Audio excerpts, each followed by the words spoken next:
நிறைய பேருக்கு வந்து ஸ்லீவ்ல வந்து எப்படி ஜாயின் போடுறதுன்னு ரொம்ப சிரமப்படும். இப்போ நம்ம ஸ்லீவ் கட் பண்ணும்போது கரை பீஸ்க்கு மேல கொஞ்சம் தான் துணி இருக்கும். ஸோ இதுக்கு நீங்க தனியா ஜாயின் பண்ண வேணாம், கையை அடிச்சு திருப்பிடுங்க ஃபர்ஸ்ட் துணியில. அதுக்கப்புறம் ஜாயின் போடுறதுக்கு ஈஸி மெத்தட் சொல்றேன். இந்த மாதிரி கரை பகுதியில ஓரமா இருக்கிற பீஸை ரெண்டா கட் பண்ணுவேன். இப்போ ஸ்டிச் போடும் போது என்ன பண்றீங்கன்னா, இந்த கிளாத்தை வந்து இங்க அடியில சும்மா லைட்டா பின் பண்ணி ஸ்டிச் போட்டுக்கோங்க. ரொம்ப ஈஸியா இருக்கும். நீங்க ஜாயிண்ட் தனியா கொடுக்க தேவையில்ல, அதுக்கு டைம் வந்து தனியா ஒதுக்க தேவையில்ல.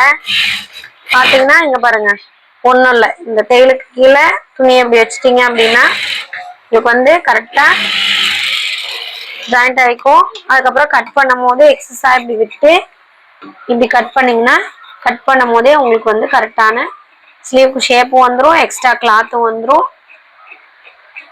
ஸோ ஜாயிண்ட் போட வேண்டிய அவசியம் இருக்காது உங்களுக்கு. பாருங்க அழகா ஜாயிண்ட் ஆயிடுச்சு. நான் தனியா எக்ஸ்ட்ராலாம் எதுவுமே பண்ணல. ஸோ ஜாயிண்ட் பார்த்தீங்கன்னா அவ்வளோ க்ளீன் ஆயிடுச்சு ஒரே டைமுக்கே. இப்போ நம்ம சைடு அடிக்கும் போது அது ஆட்டோமேட்டிக்காக உள்ள போயிடும். இந்த மாதிரி ஜாயிண்ட் போட்டு பழகுங்க, இந்த மாதிரி ஃபாலோ பண்ணிக்கோங்க.